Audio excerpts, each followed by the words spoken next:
tech is the future. Riri.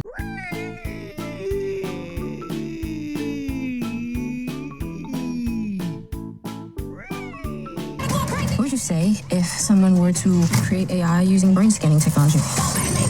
Oh my God, I'm literally perfection. I would say only an idiot with a death wish would try that. Cool. Riri.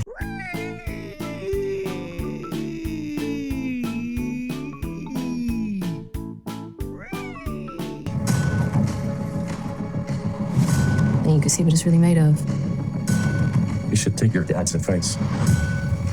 Break yourself down. See what you're made of. Here goes nothing.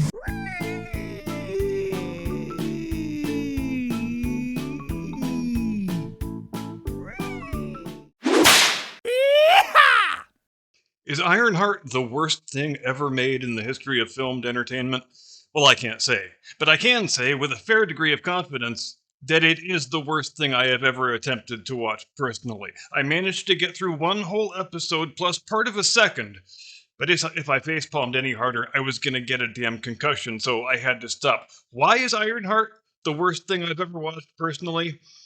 Well, I'm going to have much more to say on that in a moment, but I think there is something vaguely apropos about this show, which has been sitting in the can unreleased for several years, which is always a great vote of confidence from the studio, that it's getting released at the same time that Trump just had probably the best week of either of his presidencies, which has, of course, been accompanied by a doom spiral of emotionally incontinent despair from our friends in the fake news performance artist community, because you know what the fake news media hate most of all? When the country does well and they have to report on it. It really chaps their ass something fierce. Things are so bad at this point for the forces of industrialized wokesterism, they can probably identify with the feelings that Emperor Constantine IX felt in May of 1543 as he presided over the final fall of Constantinople and the dissolution of the last remnant of the Roman Empire that had stood for a millennium and a half, as he cried despairingly, "The city is fallen, and I am still alive," while begging his own soldiers to strike him down. And he didn't even have a black drag queen computer hacker friend to tell him how stunning and brave he was. It is Friday, 27 June. This is Curmudgeon's Corner.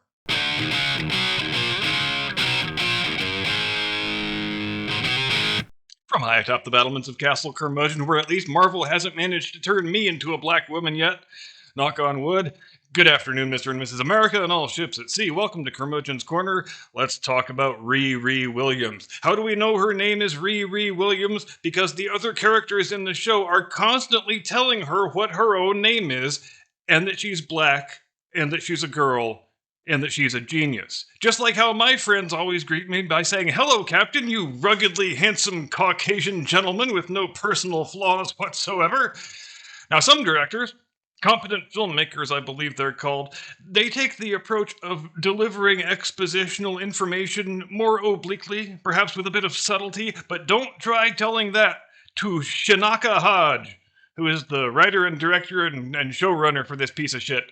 Does Shanaka Hodge have any prior experience with writing or directing or showrunning? Well, none that this reporter can detect, but that is not important now. The important thing is that she is a strong, powerful woman of color, and so is Riri Williams, and the people who know Riri Williams are so overwhelmed by her black girl boss awesomeness that they are always saying things to her like, "You're Riri Williams, the black girl genius." And this show is really, really obsessed with black characters telling other characters that they are, in fact, black. As if they didn't know that. As if we can't tell. There's actually a scene, and I am in no way making this up, where a black character enters a room full of other black characters and says, "Hi, black people." You know, just like in the real world. So what else do we know about Riri Williams, except that she is a magnificent black Nubian goddess who don't need no man for nothing, who's a street smart jive talker, in addition to being a mathematical genius and the world's greatest engineering mind? Well, we know she really likes breaking the law and stealing shit. But don't you dare view my girl Riri as a criminal sociopath, no matter how much she might act like one, because it's not her fault that she makes her living through academic plagiarism, petty theft, and grand larceny. It's the world's fault for not properly recognizing her genius. If the world would just properly recognize her genius and give her all the money and resources that she says she thinks she needs and deserves, well, she wouldn't have to be stealing shit all the time. Does this show have the most bizarre moral worldview of any show since Breaking Bad? Yeah, I think it probably does. But look, you don't need all this background information on Riri Williams anyway, because you have such a clear recollection of the events of the second Black Panther picture back in 2021. I'm just teasing. I think I watched that movie twice and then made a video about it, but I don't remember one single thing that happened in it.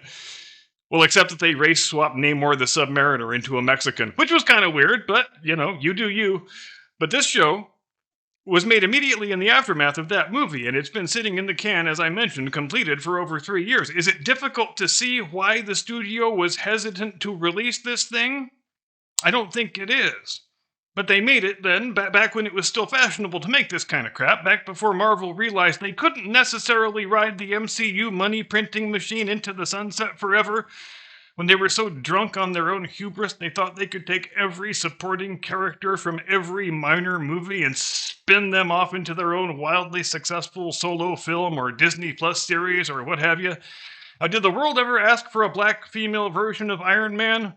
Not to my knowledge. But the woke takeover of comic books happened about half a decade ahead of the woke takeover of Hollywood. So the practice of randomly race-swapping and gender-swapping previously white male characters originates in the comic books in the first part of the 2010s. And by the time you get to the second half of that decade, you've got the MCU becoming the most profitable cinematic franchise in world history, but you have also got the maniacally woke comic book industry breathing down your neck saying, okay, when are you going to start using some of our wonderfully race and gender swapped characters over here? Because I think we've had just about enough of these cracker-ass Peckerwood white men up in these movies, y'all. Now look here, we got a girl Captain Marvel, we got a black Captain America, we got a black girl Iron Man, we got a middle-aged female Incredible Hulk, we got all that shit, we got anything you want. And who knows, maybe Kevin Feige really was so drunk on that hubris that he thought he could pull off a plan like that. That he could just swap out his expensive white male actors for some much less expensive black women and pretend that he was doing it for social justice. It'll be great, guys. We are going to ride this money train forever, just you watch. And I guess in that way, Ironheart makes for a sort of a fascinating artifact, a snapshot, if you will, of a very particular moment in entertainment history when the people in charge actually believed they could just churn out a bunch of mass-produced social justice codswallop, slap a mask and a cape and a Marvel logo on it, and laugh all the way to the bank, or the Caymans, as the case may be. But then, maybe they weren't really all the way convinced because they did stop short of releasing this show, Ironheart, when it was in the can and ready for release back in 2022. They then proceeded to sit on it for several years, so they saw something evidently in this particular product, even back in early 2022, that gave them pause for some reason, and we can only guess as to what that reason was. Is it because the show sucks? That can't be the only reason, and you know why I know that? Because Agatha all along exists, because Echo exists, because every Marvel, Disney, D+ woke-tard abomination of the last 4 years exists.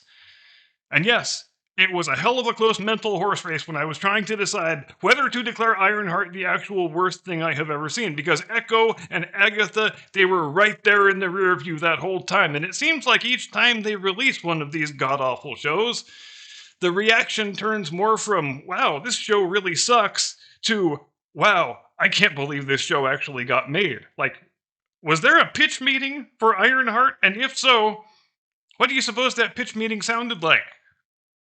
Okay. Our main character is named Riri Williams. She is a strong, powerful black woman who don't need no man for nothing. She's a 20-year-old math and computer science genius who is better than everybody at everything, but she is also really cool and hip and streetwise. She even uses words like finna.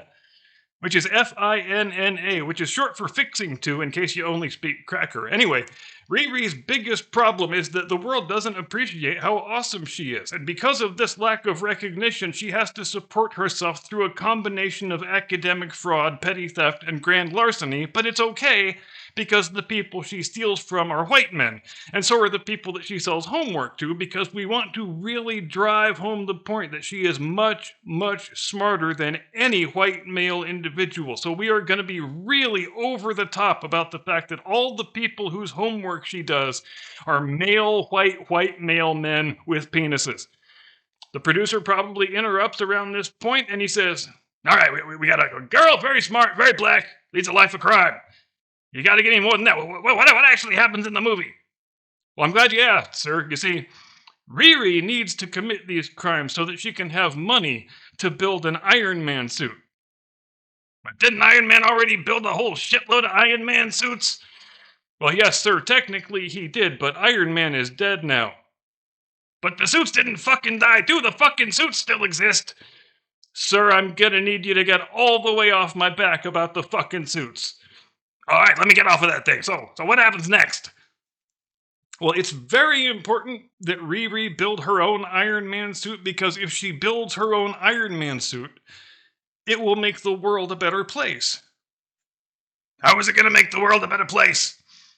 Well, we're not really going to go into any specifics about that. Basically, we just need an excuse why Riri, it's okay for her to be a criminal psychopath.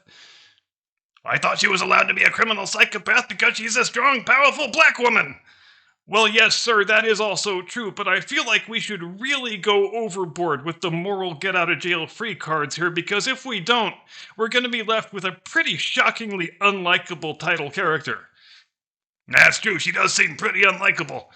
Won't it be difficult getting the audience to root for a person with so many reprehensible character attributes? Oh, no, sir, it'll be super easy. Barely an inconvenience. Oh, really? Yeah. How so? Well, we're going to have the other characters in the show constantly remind her that she's black and she's a girl and she's a genius. So it totally doesn't matter that she's a career criminal without any redeeming personal qualities whatsoever. Now, you know what else we should do? What's that, sir? We should have the other characters say her name out loud a whole bunch of times.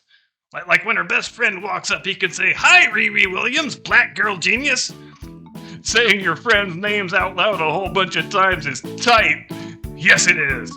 And with all due respect and copious apologies to the great Ryan George, I'm done. That's all I've got. See you Sunday, Blast Radius, 8 Eastern, 5 Pacific. Get off my lawn.